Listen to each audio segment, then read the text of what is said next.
I saw on the, I guess it was on the television, one of those commercials for mental health, to promote mental health treatment. And the commercial said 50% of all human beings will be diagnosed with a mental illness sometime in their life. The thing that they didn't say in that announcement is the other 50% just haven't been diagnosed yet. And I'm not kidding. Because human behavior is insane. And the evidence for that is pretty clear. Whether it's the evidence for that in your own life, or the evidence for that when you look at the news, or the evidence for that when you look at the way your family interacts with one another, or the evidence for that in terms of the way a lot of human beings relate to their body, not taking care of it, and the way a lot of human beings relate to their life, not taking care of their life. So there is this condition that human beings are living in. You could say that practicing meditation is going sane. It's practicing going sane. It's practicing being sane. What do I mean by that? Well, normally we're living our life as a thought process, right? You wake up in the morning and the first thing that happens is the voice in your head starts talking about you and the day and yesterday and tomorrow and how you feel and what you like and what you don't like and what you're afraid of and what you're angry about and what you're frustrated about. And then you start your day. So you start your day in a neurotic state, And the definition of neurosis is a mild mental disorder, right? And that mild mental disorder is shared by almost all of humanity. It's a subtle form of being crazy, where the voice in your head you're considering the voice in your head to be you thinking. And because you're considering the voice in your head to be you thinking, you follow what it tells you to do, you believe what it says, and a lot of what goes on there is crazy. There are crazy thoughts that go on there. For example, how many human beings ever stop and take notice of the fact that the thoughts that are occurring in their head that they consider them thinking are not true? Isn't it the case? I mean, if you look at your own thought process, that voice in your head that you're living with all day long, right? Isn't it true that you believe what it's saying? Isn't it true that you don't question it? Isn't it true that you think that that they're not just thoughts, they're facts that are happening in your head? When you see something happening, and you have thoughts about what's happening, according to the way people relate to their thought process, right? You're seeing the facts of what's happening. You're actually seeing what's actually happening. Well, the problem with that is if you talk to somebody else that was looking at the same thing you were looking at, and they tell you that they saw something completely different than you did, right?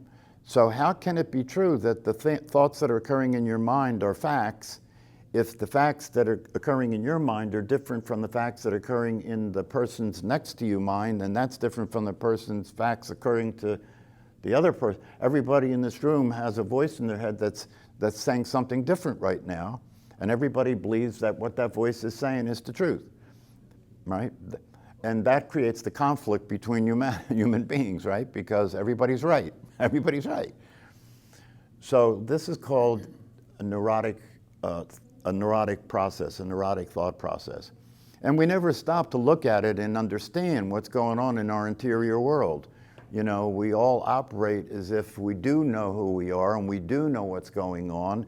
And the voice in my head is me thinking thoughts. Well, if the voice in your head is you thinking thoughts, and here's where things get crazy and confused. It is the case that you can think a thought. It is, right? If I say to you right now,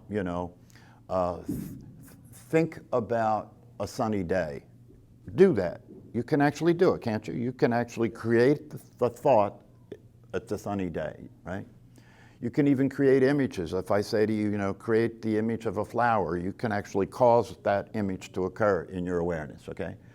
So this would lead you to believe that you're the thinker of the thoughts, right? Because you just demonstrated that you can do it, right? Well, it is the truth that you're the thinker of the thoughts when you're consciously and intentionally using the thinking activity in order to do something, right? If you're doing a job and you have to focus your attention on the work that you're doing, right? And you're thinking about the work that you're doing, that's you thinking thoughts, right? And one of the teachers that talks about these things says that he calls that the working mind, right? You thinking thoughts. The problem is, and the neuroscientists have studied this, the problem is that for a large percentage of the time during your day, when you're not actively causing the thoughts, they keep happening anyway, don't they? Yeah. This is called the default state in neuroscience.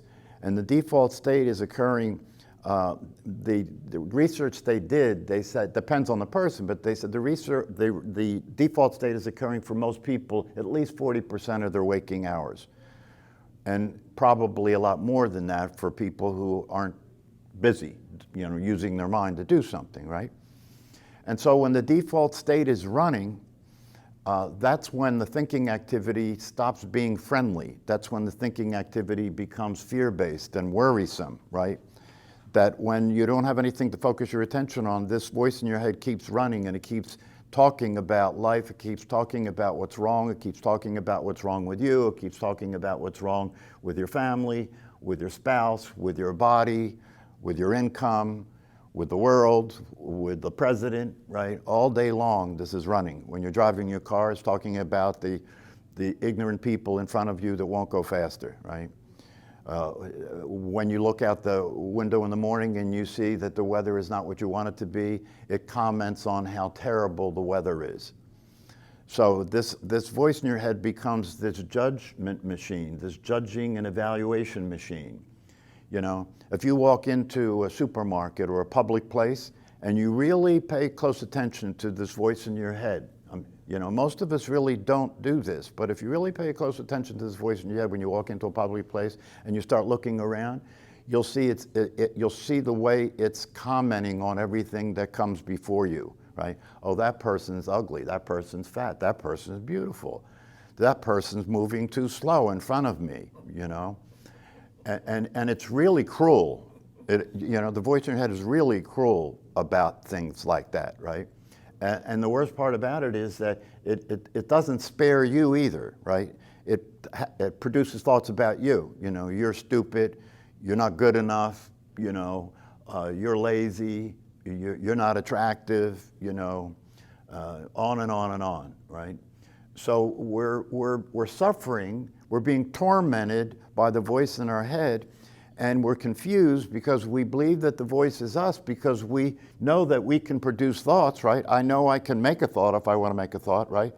So that then leads me to believe that the voice is me, but then if the voice is me when I'm not actively thinking, what's causing it to say what it's saying? If I'm not actively causing it to think, what's causing it to say what it's saying? Because that process that's going on is called neurosis, right? That process is the process that creates anxiety and creates depression, right? Because it's got a negative bias. It's got a negative bias. It's interested in what's wrong with everything, right? It's interested in what should be different than the way it is, right? And so it keeps commenting on this all the time, all day long, right? It tells you to do things that don't work, and then you do what it said to do, and it didn't work, and you have consequences that are negative, and now you're mad at yourself for doing something that didn't work because you believe you're the source of the thoughts in your head that tells you the crazy stuff that you do. Can you start to see how this is pretty crazy, right? But the thing about it is that since all of humanity's got this going on, all of humanity is living in this state of ignorance. And what the word ignorance means is all of humanity is living in this state where they're ignoring their inner life, ignoring their inner world, ignoring the thought process, And so they never slow down and take the time and stop to look and see whether what it's doing makes any sense, or to ask where this is coming from. Where are these thoughts coming from that happen automatically when I'm not using my mind to think? Almost none of humanity stops to look at that. And so all of humanity is at least neurotic, if not worse, and many are worse than neurotic, right? But all of humanity, especially those of us who are just basically neurotic and reactive and dysfunctional and behaving inappropriately a lot of the time, that's the description for most of humanity, right? We don't call that mental illness, we call that normal. Because if we're all crazy, nobody's crazy, right? And so we call that normal, and we save the definition of crazy for the people that are so obviously off the rails that they're the crazy ones, right? And so we point to them and say they're crazy, we're sane, right? And since we're the majority, we'll make the laws and determine who's crazy and who's violating the laws and all the rest of it, right? But the whole situation is insane. This is why the Buddha decided to leave the palace. His father was a king, and he was born into a rich family, and his father was very protective. His father didn't want him to see the suffering in the world, so he kept him in the palace and kept him away from the world outside. But he was curious, and one day he snuck outside and saw old people and saw people dying and sick people, and it scared him and shocked him. Like, whoa, what is this? And so he asked, is that going to happen to me? Is my body going to get old? Am I going to get sick? Am I going to die? And they said, yes, this happens to everybody. So he left the palace, and he left the palace because he wanted to find out, is this all there is? Is this what a human life is? Is there any other possibility that can be discovered? Is human life end in death? Is human life suffering, unavoidable suffering? Is this all there is? And so he spent the early part of his life wandering around, trying all kinds of disciplines, trying to learn all kinds of spiritual teachings in order to discover if there was anything else possible. And this is the story of Siddhartha, if you want to read the life story of the Buddha. It's called Siddhartha by Hermann Hesse. And eventually he gets to a point after starving himself and going through all kinds, he tried everything that he could come up with, and nothing worked. He was still in the same state of mind, in the same state of fear and so forth. And so at one point he sat down under a tree and he said, I'm not going to get up. I'll die here. I'm not going to get up unless I discover what's possible. There has to be something beyond this world that I've witnessed, that I've seen. And so through the night, he went through all kinds of different experiences, but by the time daylight came, he had an experience of what he called waking up. He called it awakening. And so the word Buddha means the awakened one. So he woke up. What does that mean, he woke up? It means that he discovered that his true nature was not the physical body. His true nature was not the psychological self. His true nature was something that was formless, something that was timeless, something that never changed, something that was completely stable and that was always available. And he discovered that his true nature was the awareness that was here, being aware of thinking, being aware of the body, being aware of the world. This awareness is he discovered that this is my true nature. And this awareness is not physical, so this awareness doesn't die. This awareness is not a male or a female. This awareness is only existing in the present moment. This awareness doesn't need anything. This awareness doesn't want anything. This awareness is naturally happy. This awareness is naturally peaceful. This awareness is naturally satisfied. And so he discovered the possibility for a human life, which is to be what you are. What you are is the awareness, not what you were told you were when you were a kid and they said, this is your name, that's your body, and your life is going to be a story like the rest of us, so you do the best you can and go to school and we'll teach you how to be civilized, etc. And so you just become another member of the neurotic human race. So the Buddha discovered the possibility of existing in this world in a way in which you're happy naturally, satisfied, fulfilled. So you're not trying to get happy, you're not chasing after happiness, you're not pursuing it, you're not trying to be peaceful. This is just your natural state. And so for a while, he didn't teach anybody anything because he didn't know how to talk about it. He didn't know how to tell people about what he had discovered. And then finally, he was talked into teaching, and what he came up with is meditation. Meditation is a practice where you're literally practicing being yourself. The self that you're practicing being is the awareness itself. All of you right now are experiencing awareness, yes? Right? Awareness, right? Right.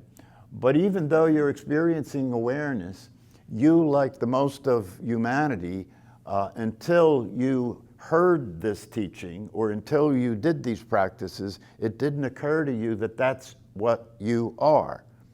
You thought you were a person that had awareness, right? You're a body that has awareness, right? But when you look closely and when you listen to the teaching and when you do the practice, you discover that that's not the case, that awareness is first, that there's an awareness of the body. There is an awareness of the personality, right? The personality and the physical body occur in your awareness. Can you not see that? They're occurring in your awareness, right? And so if they're occurring in your awareness, then the awareness must be the actual reality of what you are. It's always available, it's always there, it's never not there. It's aware of thinking, it's aware of your emotions, it's aware of the world, it's aware of what's happening. It's your true nature. It's the solution to the problem of ignorance. It's the solution to the problem of suffering. Because the definition of suffering, and this is the reason why the Buddha taught meditation, to practice something that can gradually bring you out of the condition in which suffering is occurring. And what is that condition in which suffering is occurring? The condition in which suffering is occurring is that there's a thought activity that's occurring all the time, the voice in your head that's talking all the time, right? And you're identified with that voice, right? You're identified with that voice. You even after you learn that that's not what you are, right? This has been so habitually, practiced by humanity. To identify with that voice, it's so habitually practiced, right? That even after you learn that that voice is not who you are, you will still fall right into the same place, You can see that right now. If I said to you, the evidence is very clear that that voice is not your voice. That voice in your head that you call me thinking is not you, except for when you are using it to think, right? But that's only a percentage of the time. The rest of the time, that's not you thinking. How do you know that's the case? The evidence proves that that's the case, because if it was you thinking, then stop it. Stop it from thinking. If it was you thinking, you should be able to stop it. If it was you thinking when it's time to go to sleep, you should be able to just shut it off and go to sleep. If it was you thinking, it wouldn't say negative things about you. That would be crazy, right? If it was you thinking, it wouldn't be judging and evaluating everything that happens in the world and having what's happening in the world not be the right thing that should be happening, so you suffer. If it was you thinking, you wouldn't do that because you'd realize that you're creating a life of suffering. You're listening to a voice in your head telling you that you should reject things that are happening in your life and in the world, as if you can do that. You see, because everything that's happening is already happening. You can't stop, you can't undo it. Okay? If you don't like the weather, you can't just say, well, I don't like this weather, I want sun. Sun, come out, sun. The weather doesn't listen to what you want, right? The weather does what the weather does, right? So if you wake up and understand how suffering is being caused, you stop paying attention to the voice in your head, which is your conditioning, right? That these are the things you learned by going to school and learning about how the world works and learning about right and wrong and learning about who's right and who's wrong, what's the right religion, what's the right politician, what's the wrong politician, what's the right what's the right way to behave, what's the right way to dress, all this stuff gets collected into the conditioned mind, and then that's playing all the time, right? And so if you start to understand that this is the source of suffering, that the suffering is a function of being identified with the thinking activity and allowing the thinking activity to determine the quality of your life, right? Because what the thinking activity is doing all the time is interpreting what's happening in relationship to your past experiences and telling you that certain things that are happening shouldn't be happening, right? Certain things that are happening shouldn't be happening. The people driving cars in front of you shouldn't be doing that. If your wife says something that you don't like and it upsets you, she shouldn't be saying that, right? If your children do something that you think they shouldn't be doing that. So you walk around in life with these unrealistic expectations that are coming from your conditioning and from your thinking activity, and you're upset a lot of the time. Your life is an ongoing upset. So through meditation, you're learning to practice that there is a possibility of not thinking. If you move your attention from the thinking activity over to the awareness of the body breathing, if you're practicing it correctly, you're practicing experiencing not thinking, which means that it becomes possible for you to realize that this awareness that you are, that's not thinking, knows. It actually knows. I did a little experiment with the class last week where I said, one way of getting a sense of what I'm pointing at here is to see if you can imagine what your experience would be like right now without thinking. Just imagine. You can't do it 100%, but you can, if you really imagine it, fantasize, what would it be like to be here right now with no thought, no voiceover, no thought talking? What would it be like if that wasn't happening, if it was just silent? One of the things that's interesting about that is that you would still know what was going on. You wouldn't panic because you wouldn't know where you were. You would still know that this is a room. You would still know that there's a body here, right? Without thinking. So this is interesting because it's the beginning of understanding that awareness knows. The awareness that you are actually is conscious of reality. It knows what's happening. It is the knower. It has always been the knower, not the thought process, but the awareness is that which knows. And if you can practice more and more to experience being able to function in your life without depending on thinking, and knowing that there was an alternative to thinking where there was peace and satisfaction and well-being, and you kept practicing that through meditation, so now this starts to become realer and realer and truer, and you start to experience this awareness that's not thinking as being there all the time, even when thinking is happening. So at some point, your identity shifts. You stop being who you thought you were, and you start being who you really are, which is this awareness that is silent and always present and always happy. That's what they're talking about in mindfulness when they say you're practicing being present, right? Being present.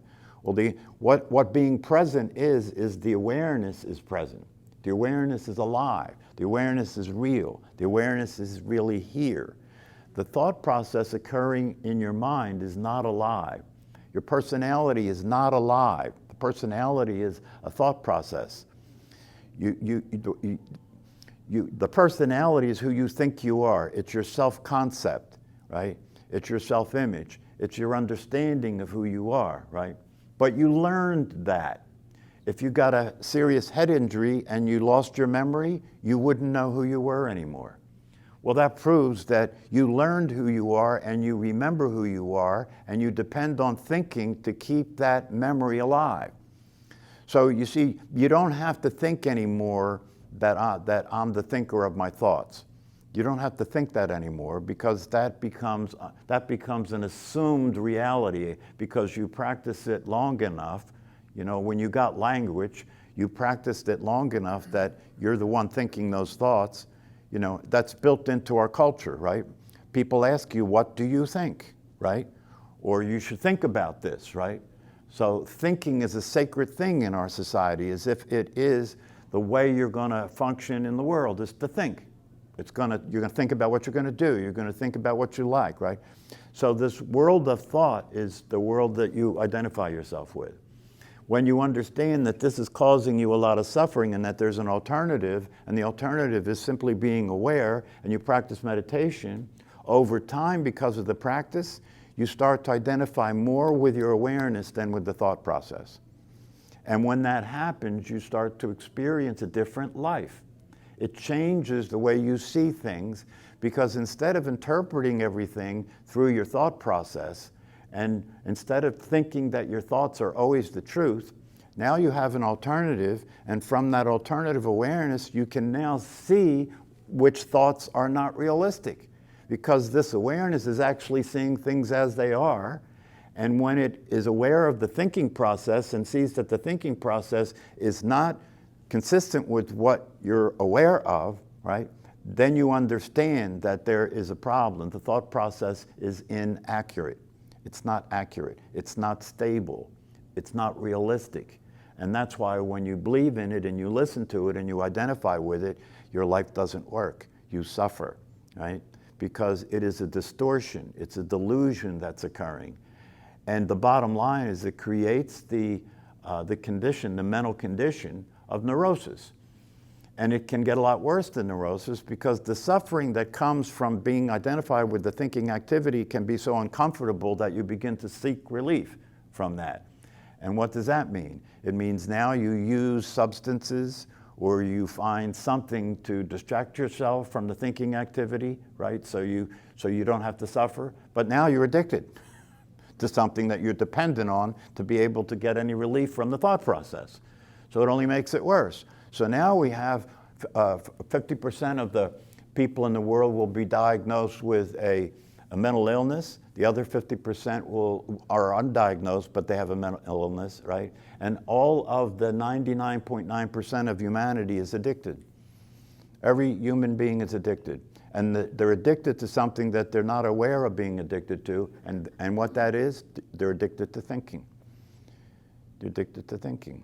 If you don't think you're addicted to thinking, try practicing stop thinking. That's what we're doing in meditation, right? But how successful are you, right? You bring your attention from the thinking activity over to the awareness of the body breathing, and how long does it stay there before it bounces back to thinking, right? That's because you're addicted to thinking. You can't give it up, right? You believe in it, right? You think it works, right? Even though the evidence is pretty clear that the workability of it, right, is only when you're intentionally using it to function, right? That's the working mind. But that's just a small percentage of the time that voice in your head is talking. The rest of the time it's neurotic and crazy, and when you identify with it, you're neurotic and crazy, and you're suffering. So the purpose of practicing meditation, the purpose of learning about these teachings, right, is to go sane. Is to find that there is a way to be happy. There is a way to experience satisfaction and peace. But it's not going to happen unless you discover your true nature, and it's not going to happen unless you practice coming out of the hypnotic state that you're in called thinking. So that's the fundamental idea about why practicing meditation works. It's not something that's easy to do, because your mind doesn't want to give up the territory. You know, if you try and practice meditation, especially in the beginning, your mind will come in and say, not today, you're too tired. Or not right now, you're too upset. Or not right now, you need to get something to eat. Or not right now. I mean, you know, your mind knows what to tell you that you'll believe, so it can very easily have you not practice meditation. So one of the things that you're doing when you practice meditation is you're training your mind. You're taking back over the life that your mind was leading. You're taking your life back from your mind. You know, the one description of the way it is for most people is you're living in a room in your house, and the mind occupies the rest of the house. The mind allows you to live in a room in your own house, right? What do I mean by that? Well, it's running your life, right? One of my teachers used to say, you think you're thinking, but thinking is thinking you, right? Thinking is thinking you. Thinking is using your life your thought process is using your life to accomplish its goals. whether you like it or not, and whether you're happy or not. So practicing meditation is the beginning of a process of taking back the house. What's that mean? You don't do what the voice in your head tells you to do. You pay attention with the awareness to see what works, and you do that instead. And if you start doing that, your life will start to work and there will be less suffering. It's as simple as that. I mean, when I started to practice this and took this very seriously, it really changed my relationship with my wife because of knowing that I was the awareness instead of the thought process. When she did something that triggered a reaction in me and brought up anger, which is going to happen in any relationship, right? The voice in my head said, say this to her now. Get loud with her. Say this, don't let her do that. Don't let her do that. Well, when I started to understand the truth and started to realize that it's not a good idea to follow what that voice was saying, I didn't say what it told me to say. My relationship with my wife started to work. So the beginning of taking back the house is that the voice says what it says. You are aware now, so you recognize what it's saying. And if what it's saying is unworkable, if what it's saying is going to bring about a negative consequence, you don't let it come out of your mouth. Right? You take your mouth back instead of letting your mind use your mouth, right? Or you take your body back instead of letting your mind use your body, right? Because one of the ways the mind uses your body, because the mind is hedonistic, right? The mind just wants what it wants, it doesn't care. It just wants what it wants, right? And so if you look at one of the conditions that humanity is suffering from now, especially in this country, right? Obesity, right? That's because the mind wants you to eat what tastes good and wants as much of it as it can get. And it doesn't care whether it kills you. And so if your mind's leading your life, then your body is going to be a reflection of a mind that doesn't care about your well-being, doesn't care about your health. If you start to take your mind back and you start to pay attention and you start to realize there is a way to live that will give you a longer life, there is a way to live that will allow you to experience a healthier body, a body that will be free from a lot of the diseases and illnesses that come along with being overweight and not having enough physical activity and not eating the right food, right? So if you look at the numbers and the statistics right now, in this country especially, between addiction, mental illness, obesity, right? And general insanity, with all the shootings that are going on, right? It's interesting when I watch the news and they talk about the latest shooting, which is almost daily now, right? The first thing they bring up is, we have to control guns, gun control. And they step right over the fact that the person was mentally unstable. In every single case, the person was mentally unstable. They step right over that. They don't talk about the fact, well, maybe we should address the mental condition that most of us are suffering from that allows some of us to get so far off the rails that it makes sense to them to kill people and kill themselves. Maybe we should address that condition, right? Because if that condition wasn't there, it wouldn't matter whether there were guns or not. So, but that's part of the collective mental illness, right? Because society doesn't want to take responsibility for how crazy it is. All you have to do is look at the political situation to see how crazy it is. People will vote for people that are obviously liars. People will vote for people who are clearly corrupt. We even have one of the major news outlets being sued for outright lying about reality. And that's called the news, outright lying about reality, right? And they admitted that they were lying about reality because they didn't want to lose their viewers. That's a real sick situation now because it creates a very unstable situation for all of us, because when you don't know what's true, right? And you have different people saying different things are true, the whole society becomes very unstable. And that's the world we're living in right now. So sanity begins at home. If you're crazy, you can't possibly contribute to a sane society. You have to get sane first. And so meditation is a way of doing the practice necessary to realize the possibility that we all have, and to be happy and to be productive and to be able to make a contribution. If you wake up and discover your true nature, you're not trying to get from the world anymore. You're not trying to get happiness from out there. You're not trying to get satisfaction and peace from out there. You're experiencing it already, right? And so once a person is awake and experiencing things as they really are, it's a different life they're living. Now their life is about what can I contribute instead of what can I take. And they experience unconditional love. Unconditional love means that it's the love I'm experiencing is a function of the way I feel when I am giving. That's unconditional love. It's the experience I'm having and the way I feel when I'm giving. And it feels good. It's fulfilling that I'm doing that, right? That's unconditional love. Most people don't experience unconditional love because the ego is selfish, right? So we get into relationships in order to get something, right? And then people come to me, to my private practice as a psychologist, and say, well, I think my marriage is over because my partner's not meeting my needs. They're not giving me what I want, right? What kind of love is that, you know, that you're in a relationship to get what you want? So you have marriages where they say, well, marriages, it's still the case that over 50% of marriages fail and divorce, right? And same thing that I said about mental health. The other 49.9% are unhappily continue married. Over 50% end up in divorce. The rest of the people are coping. The rest of the people are putting up with each other, right? And they just don't want to have to split the assets or, you know, the kids or whatever, right? And even the people that get divorced and get remarried several times, right? They get remarried, and it's interesting, they get remarried several times, and every time they fall out of love, right, because love is like a virus, you know.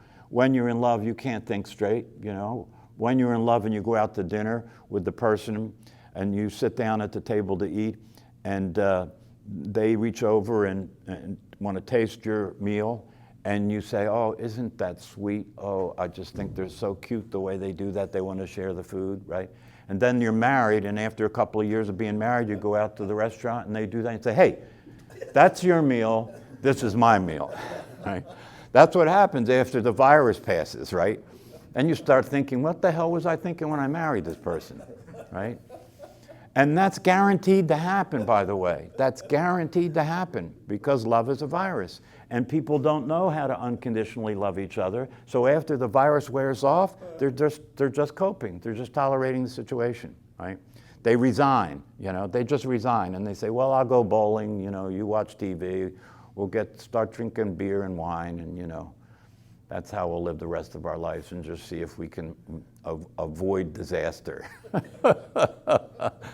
What the hell kind of sanity is that, right? So meditation offers a way out of that kind of life. It offers the possibility of actually being happy and discovering how to be in relationship in a way that works. You know, when I discovered how to be in a relationship in a way that works, you know, my wife and I literally don't have any conflict at all. No conflict at all.